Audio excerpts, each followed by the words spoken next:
Well, hello everybody. Hopefully you can see me because it's dark. It's just how it is now at this time of year. But look at how festive I look. Come on, I got this festive-y Christmas sweater that's probably significantly older than I am. Well, look at all these holes in it. Came from my great uncle. The scarf. Anyway, fresh from changing a flat tire on one of my vans. I'm ready to drink some wine now, and I have this bottle of Absentee Wine Company Balou open. This is Syrah from California. And, the vast majority of the wines that I talk about, that I make videos about, that you see on my Instagram, the vast majority of the wines that I sell come from Europe. They come from France, they come from Italy, Spain, and I've gotten, obviously, you've noticed I've gotten into Chile in a big way, in South America.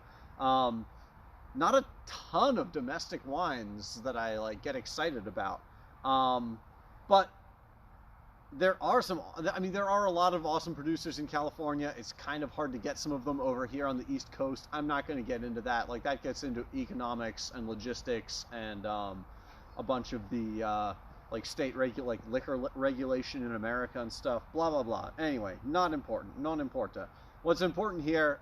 Something I do get excited about is really well made, cooler climate California Syrah, and that's what this is. So Balou, this is made by Absentee Wine Co. And actually, I was just earlier today, I was thinking about all right, 2020 is ending. Thank God, finally, 2020 is coming to an end. Moving on, and I was trying to think about high points of the year, and one of them is definitely business-wise, at least, that I started doing business with Avi Diexler here, and his winery, his label, Absentee Wine Company. It's kind of he has a few. I think he has people who come and intern with him periodically. I don't know if he has any full-time year-round employees.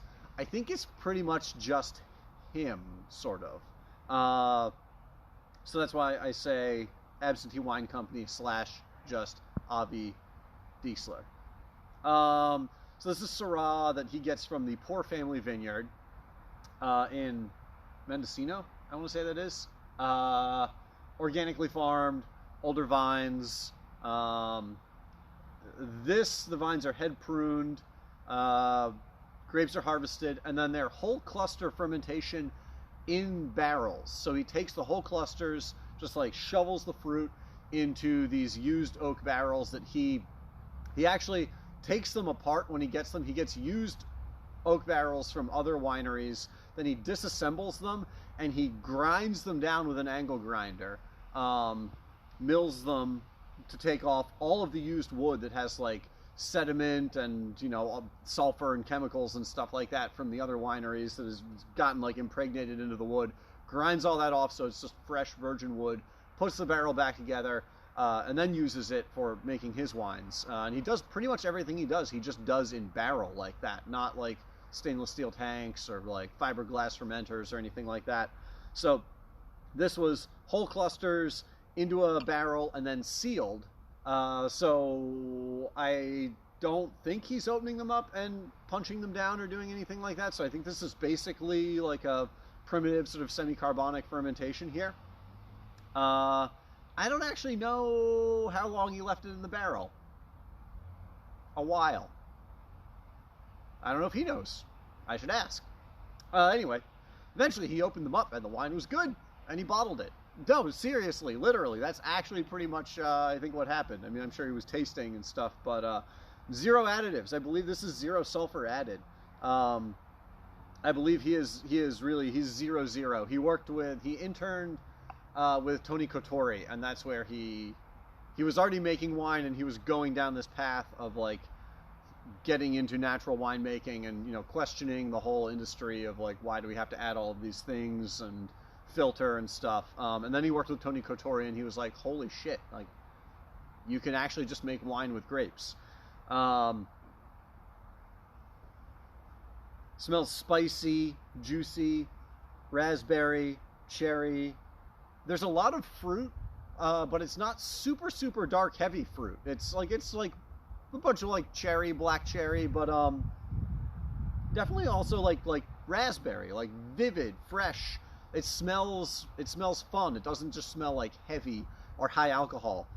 According to the back label, it says it's 14.5% alcohol. That's probably relatively accurate. Maybe not exactly precise, but pretty close. It's California. They're ripe grapes. They have a lot of sugar. Turns into alcohol.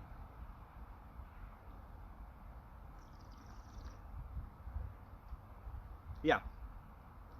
It's that like cool climate California Syrah that's big, and it has blue fruit. It's got like wild blueberry and stuff like that.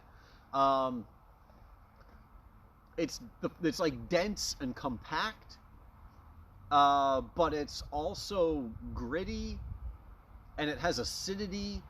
It's not just heavy.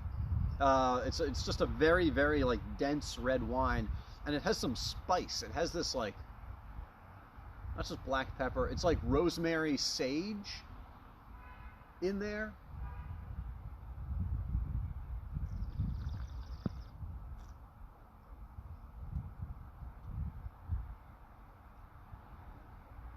It's like the flavors are all compacted in a good way. Like it's a tightly knit, um, big red wine. It's good that it's not that cold out, because it takes some time to sort of like pick it apart and really process it.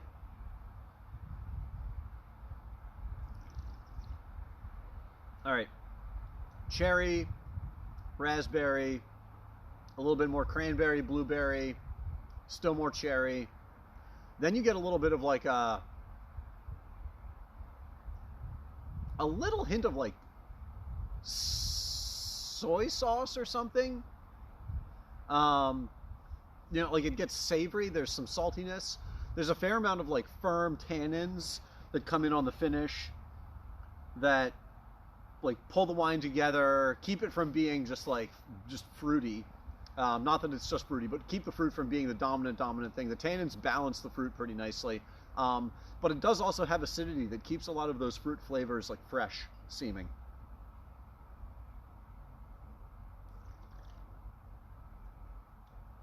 It's cool. It's unique. Um, I don't think you can really make wine like this in like the Northern Rhone.